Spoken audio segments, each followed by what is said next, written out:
são a origem da maior parte das fugas de informação.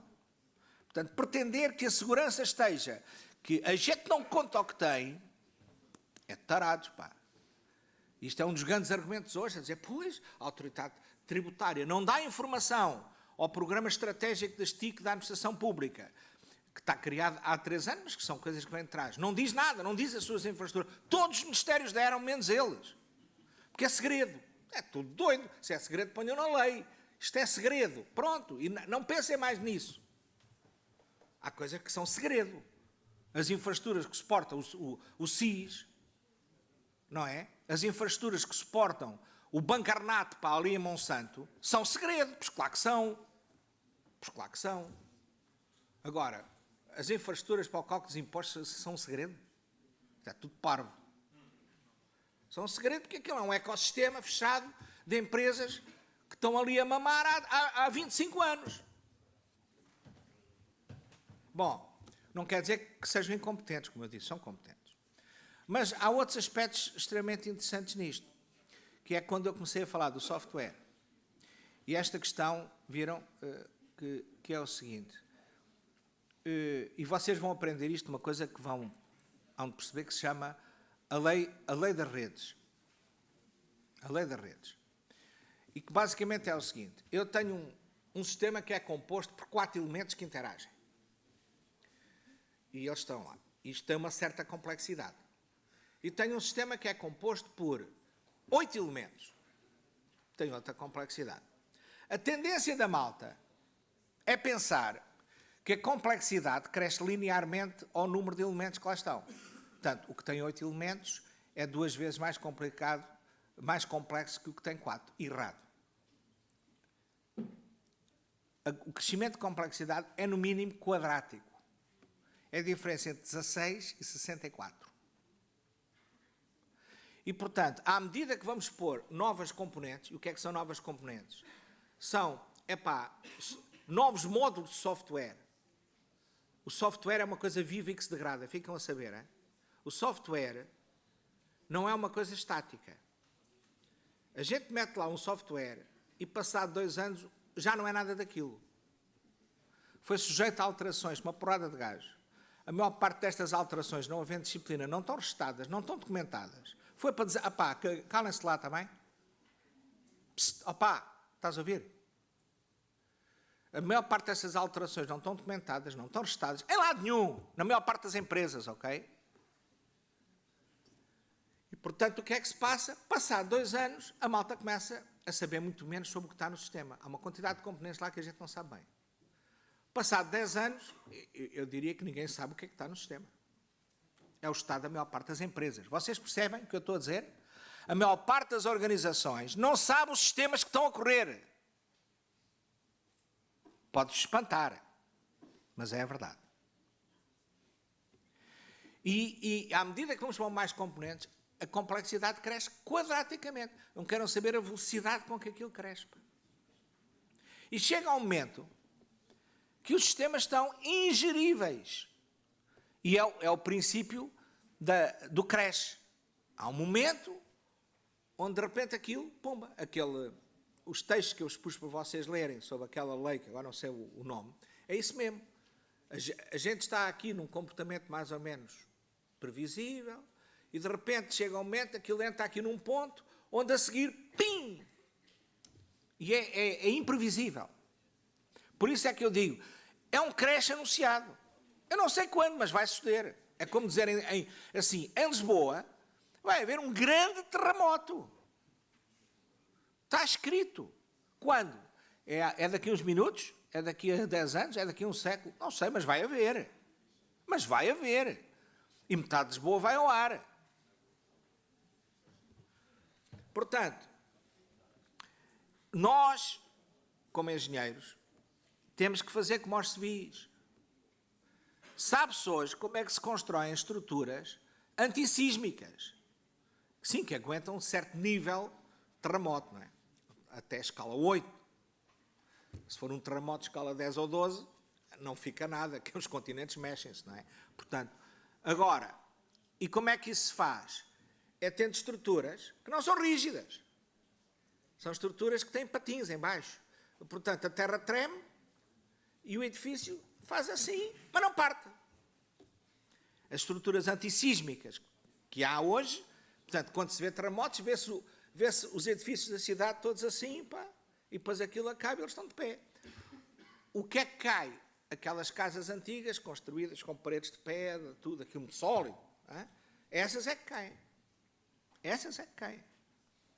Portanto, nós temos que saber construir sistemas, hardware, software, flexíveis, modulares, saber muito bem o que lá está, o que significa dotar o sistema na sua evolução, na sua dinâmica de adaptação, de instrumentos online, de detecção em tempo real do que é que se está a fazer com ele, imediato registro de log, dizer, olha, entrou uma nova componente ativa, esta componente vem dali, tem um conjunto de informações que devia estar meta-informação que devia estar na componente, ok? E tudo isto devia estar tudo registado em tempo real. Estas tecnologias existem, por exemplo, na aviação, não é? Existem na aviação. Os aviões estão no ar e, em princípio, tirando casos mal intencionados daqueles gajos que voam baixinho, assim e tal, que não há radares para apanhar isso, o tipo sabe o que é que está no ar. Não é? E isso é um sistema mundial. Milhares de aviões no ar ao mesmo tempo, o tempo todo, e não anda tudo a cair. Portanto, a gente em engenharia sabe fazer estas coisas. E vocês têm que perceber, a semelhança entre a engenharia informática e a engenharia aeronáutica é total. Nós estamos a lidar com sistemas e objetos em voo. E o problema é que aquela porcaria, quando a terra mal, é uma chatice.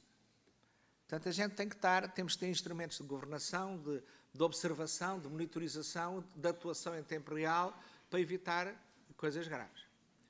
Hoje, os sistemas que nós temos, na maior parte dos sítios, incluindo a banca, não estão equipados, não foram desenhados para isto. Não foram desenhados com o princípio de engenharia.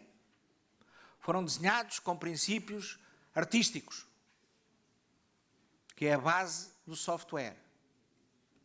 Ao contrário dos princípios do hardware, que são princípios sólidos da engenharia, a malta do software, ok, porque é o imaterial, e aparentemente um gajo desconhece, opa, cala-te lá, pá. Um gajo desconhece, ou desconhecia, as leis físicas de fazer coisas imateriais. Agora já sabemos mais. Isto agora tem 10 anos. Não é? E, portanto, a pouco e pouco vai-se desenvolvendo uma engenharia mais hard, incluindo aspectos de software, incluindo aspectos da relação entre os sistemas informáticos e os sistemas humanos. Mas, portanto, isto abre todo um conjunto de desenvolvimentos futuros que vocês vão viver e vão ser construtores. Ok? E pronto. Comentários. Queria ouvir, quem queira dizer coisas, façam favor. Perguntas, e identifiquem-se. Vá lá. Ninguém quer dizer nada, está tudo entupido. Diz lá, como é que te chamas? Jorge. Diz. O professor, na entrevista, referiu que a Comissão de Proteção de Dados tem uma mentalidade muito nos anos 80. Podia elaborar um pouco mais sobre isso? Sim, eu fui simpático. Eu disse anos 80 porque não queria ser ofensivo. Epá, vou elaborar. É assim, a Comissão de Proteção de Dados é uma entidade independente que funciona sob a égide do Parlamento. E assim é que é. Está correto. E tem como missão vigiar a utilização de informação no sentido de proteger o direito dos cidadãos. Direitos vários à privacidade, ao bom nome, etc. E está correto, a sua missão é importantíssima. Para vocês perceberem, nos anos 80, fui chamado ao Parlamento com outros, para uma discussão muito quente nos anos 80, onde se estava a discutir se podia autorizar ou se devia proibir juntar na mesma base de dados a informação bilhete de identidade, carta de condução, número fiscal, número de segurança social. E os parlamentares em bloco, com o parecer da Comissão de Proteção de Dados, resolveram proibir. É proibido meter na mesma base de dados estes dados. Porquê? Porque vai permitir o Big Brother seguir o cidadão. na altura, em 85, 86, eu disse, mas isto é ridículo. É completamente ridículo. Porque essa informação já está toda junta. Onde? É proibido ter isso numa base de dados. É proibido ter isso numa base de dados para os gajos que vocês proíbem ter a base de dados e cumprem a lei. Mas todo o resto da malta, que é o mundo inteiro, agarra e junta essa informação toda às vezes que quiser. Olha, mas não é preciso ir para esses gajos todos. Por exemplo, o Visa. Na altura, o Visa sabe tudo sobre a gente. Eu tenho um caso, que estava em Macau, nessa altura, e da China, e estava em Macau com a minha mulher a fazer umas compras, e ia usar o Visa, e o sistema recusou o meu cartão. Eu disse, o que é isto? Recusou o meu cartão como? E então fomos telefonar. E os tipos foram ligar para o centro de controle da Visa em Londres. E os gajos disseram, foi recusado, porque esse cartão nunca teve atividade para fora de Portugal. Portanto, obviamente, trata-se de uma fraude. E depois um gajo disse, não, eu fui lá, falei com eles e identifiquei-me, fizeram perguntas, então e o senhor a semana passada onde é que esteve e que compras fez e tal. Pronto, está bem, então autorizo. Isto é, meus senhores, isto era nos anos 80. Hoje, o que é que não se sabe sobre cada um de nós? Eu posso dizer que sabe-se quase tudo. Um gajo hoje, para não se saber, tem que desaparecer. Não pode ter pegadas eletrónicas nenhumas, não podem ter telemóvel, não podem ter nada, estão a perceber? Mas é o mundo em que vivemos. Portanto, isto aqui não é uma questão de discursos morais. É assim. E é bom e é mau. Toda a tecnologia pode ser bem ou mal usada. A posição da Comissão de Proteção de Dados é conservadora e é atrasada mental, porque não reconhece as realidades. Vou dizer, por exemplo, o programa GPT, o Programa de Gestão Estratégica das Tecnologias de Informação na Administração Pública, e é nessa qualidade que eu sou conselheiro do Governo, somos 5 professores, 2 alemães, 3 portugueses, começou a fazer um levantamento das infraestruturas, dos meios, os meios, todos associados a toda a administração pública central. E começaram-se a levantar ministérios. Pronto, e isto o que é que se quer dizer? Que computadores, em que salas, com que pessoal, que energia, que software, quanto dinheiro, tudo. Tentou-se reunir essa informação toda para ver se a administração pública sabe dos seus recursos informáticos, em termos de pessoas, de dinheiro, de equipamentos, de software, de fornecedores, de contratos, sabe. Claro, supostamente, cada organização da administração pública sabe, supostamente. Mas a administração pública não sabe. Isto é muito interessante. O todo não sabe o que as partes têm. E a malta começou a recolher. Isto era comandado comandado pela Presidência do Conselho de Ministros. Ok? Estávamos nós nisto e a Comissão de Proteção de Dados pede uma reunião, faz um comunicado a dizer que a gente para imediatamente com isso, que estamos a violar a lei. E tivemos umas reuniões com eles, E eu fiquei passado.